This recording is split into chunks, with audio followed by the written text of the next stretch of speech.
안녕하세요, 여러분. 정확하고 유익한 건강 정보를 전해드리는 샘물 스튜디오입니다. 반갑습니다. 여러분, 지난 영상에서 나이 들수록 왜 단백질을 더 많이 섭취해야 하는지에 대해서 말씀을 드렸었는데요. 단백질이 부족할 때 나타날 수 있는 가장 큰 증상은 근감소증이라고 할 수가 있어요. 근감소증이라고 하면 나이 들면 근육이 감소하는 건 자연스러운 현상이지 이렇게 생각하시는 분들도 계실 텐데요. 근감소증은 2017년에 세계보건기구 WHO 여기에서 정식 질병 코드를 부여받았고, 우리나라에서도 올해, 그러니까 2021년이죠. 올해 한국 표준 질병 사인 분류에 근감소증 진단 코드를 포함시켰어요. 그러니까 근감소증을 정식 질병으로 인정을 한 거죠. 우리가 아파서 병원에 가면 무조건 치료받고 약을 처방받을 수 있는 것이 아니고, 정식으로 질병 코드를 받은 병명이 있어야만 약을 처방받고 치료받을 수가 있거든요. 그러니까 근감소증이 질병 코드를 받았다는 것은 정식으로 질병으로 인정을 받았다는 뜻이에요. 근감소증이 질병이라니 좀 생소하신 분도 계실 텐데요. 오늘은 근감소증이 왜 질병으로 인정을 받을 만큼 위험한지 그 이유를 알아보고요. 나이 들면 왜 근감소증이 발생을 하는지, 그리고 근감소증을 예방하기 위해서 어떻게 해야 하는지에 대해서 말씀을 드릴게요. 우리 몸은 650개의 근육으로 이루어져 있다고 해요.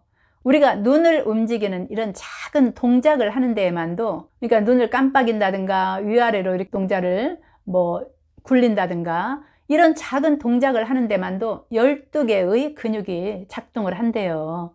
그 정도로 근육은 우리가 활동하는 모든 동작에 사용이 되는데요. 먹고 걷고 말하고 움직이고 하는 그런 근육뿐만 아니라 심장, 혈관, 방광, 위장관 등 모두 근육으로 이루어져 있잖아요. 그러니까 혈액순환이나 숨을 쉬고 소화시키고 대소변을 보는 기능, 그리고 생식 기능, 체온 조절 등 생활에 필요한 모든 생체 활동에 근육이 관여한다고 말할 수가 있어요. 따라서 근육량이 감소하면 이런 기관의 모든 기능이 떨어진다고 말을 할 수가 있는 거죠. 근데 나이가 들면서 근육의 양뿐만 아니라 근력, 근육의 기능이 모두 감소하게 되는데요. 대개 이제 30대부터 근육이 감소하기 시작해서 60대 이상은 30%가 감소하고 80대 정도가 되면은 근육의 절반까지 감소하게 된다고 해요. 한국보건사회연구원의 노인 실태 조사에 따르면 85세 이상 노인 4명 중에 1명은 간병인의 도움이 없이 걷거나 식사하기도 어려운 상태였다고 하는데, 전문가들은 이러한 상태의 주요 원인이 질병보다 오히려 근육 감소인 경우가 더 많았다고 해요. 그만큼 나이 들면서 근감소증이 얼마나 위험한 질병인지 알 수가 있어요. 그러면 나이가 들면 왜 근육이 감소할까요? 나이가 들면 성장 호르몬이나 성호르몬 분비가 떨어지는 것도 이 근감소증의 한 원인이 되지만, 가장 중요한 원인은 노화로 인해서 근육 세포가 줄어들고 활동이 부족해지기 때문인데요. 우리 몸은 활발하게 움직여주지 않게 되면 30대부터 서서히 몸이 퇴화하게 되고 자연스럽게 근육량이 줄어들게 되거든요. 두 번째 원인은 단백질 부족 때문이에요. 근육을 이루는 주 성분은 단백질이잖아요. 나이가 들면 체중 대비 단백질 섭취량이 젊었을 때보다 더 많이 필요하거든요. 예를 들면 체중이 50kg이면 젊었을 때는 50g의 단백질이 필요했지만 나이가 들면 60g의 단백질이 필요하게 돼요. 그런데 나이가 들수록 소화력이 떨어지게 되고, 또 같은 양의 단백질을 섭취를 하더라도 젊었을 때보다 근육으로 합성하는 능력도 떨어지거든요. 60대가 되면 단백질을 소화하는 위산과 펩신이 20대의 3분의 1 수준으로 줄어든다고 해요.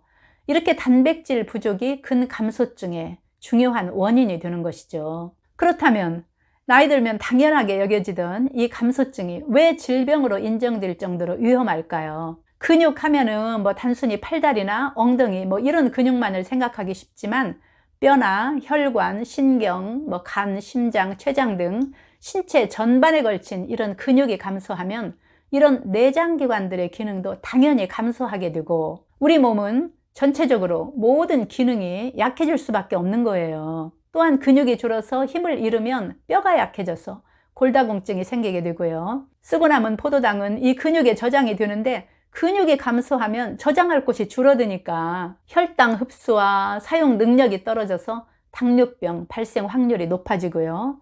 또한 근육량은 기초대사량이라는 것은 우리가 가만히 누워서 숨만 쉬어도 필요한 최소한의 열량을 말하거든요. 그런데 근육이 많을수록 기초대사량도 많아지게 되는데, 그러니까 근육에서 에너지를 소비하는 것이죠. 근육량이 감소할 경우에 에너지 소비가 줄어들게 되거든요. 그래서 똑같은 양을 먹어도 근육이 많은 사람은 에너지를 다 소비하는데 근육이 적은 사람은 에너지 소비가 적어서 남은 열량이 체내에 쌓이기 때문에 비만이나 또는 내장 비만의 위험이 높아져서 당뇨병뿐만 아니라 고지혈증, 고혈압의 원인이 될 수가 있는 거예요. 또한 근감소증으로 인해서 관절과 뼈 사이의 하중이 증가해서 버티지 못하고 연골 손상이나 관절 질환에 걸리게 되고요. 특히 우리나라 사람들은 서양인에 비해서 상대적으로 이 마른 체형이 많기 때문에 서양 사람들보다 근육이 조금만 손실돼도 각종 신체 장애나 사망과 관련성이 높게 나타난다고 해요. 한 조사에 의하면 정상적인 근육을 가지고 있는 사람보다 근감소증이 있는 사람의 사망률이 남자는 5배, 여자는 2배 이상 증가하였다고 하는데 근감소증이 얼마나 무서운 질병인지 아시겠죠? 그렇다면 이런 근감소증을 어떻게 미리 예방할 수가 있을까요? 근감소증이 질병으로 인정을 받았다고 해도 아직까지 이에 대해서 근본적으로 치료를 해줄 수 있는 약은 없다고 해요. 병원에서 해주기를 기다리기보다 우리 스스로 근감소증을 예방하기 위해서 할 수 있는 일을 3가지만 말씀드릴게요. 첫 번째는 근육을 이루는 단백질을 부족하지 않게 섭취해야 돼요. 젊었을 때는 몸무게를 기준으로 kg당 1g을 섭취하면 되는데 노인은 몸무게를 기준으로 kg당 1.2g 정도의 단백질을 섭취해야 되거든요. 그러니까 체중이 60kg이면 60 곱하기 1.2면 72g을 하루에 먹어야 되는 것이죠. 단백질 60g이 얼마큼인지 감이 잘 안 오시죠? 제가 예를 들어 볼게요. 우유 2리터, 달걀 10개, 뭐 크기에 따라서 이제 다소 다르겠지만 고기는 300g. 이 정도를 하루에 먹어야 돼요. 날마다 그것도. 특히 이 필수 아미노산이 골고루 들어있는 단백질을 충분하게 섭취를 해야 돼요. 지난 영상에서도 제가 말씀드렸지만 음식으로 충분한 양의 단백질을 섭취하기 어려운 사람들은 단백질 보충제를 활용하는 것이 방법이 될 수가 있겠죠. 두 번째는 운동이에요. 운동이 가장 효과적인 근감소증을 예방할 수 있는 하나의 수단이 될 수 있다고 모든 연구자들이 동의를 했다고 해요. 나이가 젊었다고 해도 근육은 쓰지 않으면 줄어든다고 하는데 하물며 나이 들어서는 더 말할 나이가 없겠죠. 그러니까 근감소증을 예방하기 위한 가장 좋은 방법은 운동이라고 강조하고 싶어요. 근력 운동과 유산소 운동을 병행하는 것이 가장 효과적이라고 하니까요.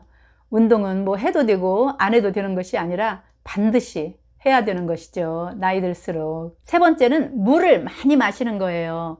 근육은 아미노산을 가지고 만든다고 지난 영상에서도 말씀드렸었는데요. 아미노산을 가지고 근육을 만들려면 물이 필수거든요. 수제비 반죽을 한다고 한번 생각을 해보세요.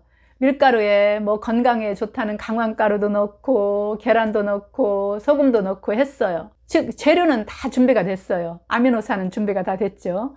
그런데 물이 없으면 수제비 반죽을 할 수 없잖아요. 그것과 같은 이치예요. 단백질을 아무리 많이 섭취해도 물이 부족하면 근육의 합성을 기대하기가 쉽지 않은 거예요. 근육은 70%가 물로 이루어져 있다고 해요. 따라서 수분이 부족하면 근육의 힘, 즉 근력도 떨어지게 되고 또 물이 충분할 때와 물이 부족할 때 근력의 차이가 10% 정도 난다고 하니까요. 근감소증을 예방하기 위해서라도 하루 2리터의 물 마시기 정말 중요한 것 같아요. 근감소증이 발생하면 뭐 우리 삶이 힘들어지는 것뿐만 아니라 여러 가지 질병이 발생하고 사망률 또한 높아지기 때문에 반드시 미리미리 예방하는 노력이 필요한 것 같아요. 특히 노인이 되면 나타나는 이 구부정한 이런 자세 있죠. 이것도 역시 근감소증 때문이라고 하니까요. 젊음을 오래오래 유지하기 위해서는 평상시에 근육을 늘리는 이런 생활 습관과 건강 관리가 정말 중요한 것 같아요. 여러분, 근육 저축이라는 말이 있더라고요. 젊었을 때부터 근육을 충분하게 확보하면 나이가 들어서 근육이 줄어들어도 오랫동안 지속적으로 사용할 수 있다는 말이겠죠. 마치 적금 통장에 돈을 많이 저축해 놓으면 은퇴해서 돈을 못 벌어도 오랫동안 찾아 쓸 수 있는 것처럼 근육도 마찬가지인 것 같아요. 우리 모두 더 늙기 전에 근육 저축을 열심히 해놔야 되겠어요. 충분한 단백질 섭취, 운동, 그리고 하루 2리터의 물 마시기 꼭 실천하셔서 이 영상을 보시는 분들은 모두 건강 100세 하셨으면 좋겠어요. 끝까지 들어주셔서 감사드리고요. 도움이 되셨다면 구독과 좋아요도 부탁드릴게요. 건강하세요. 감사합니다.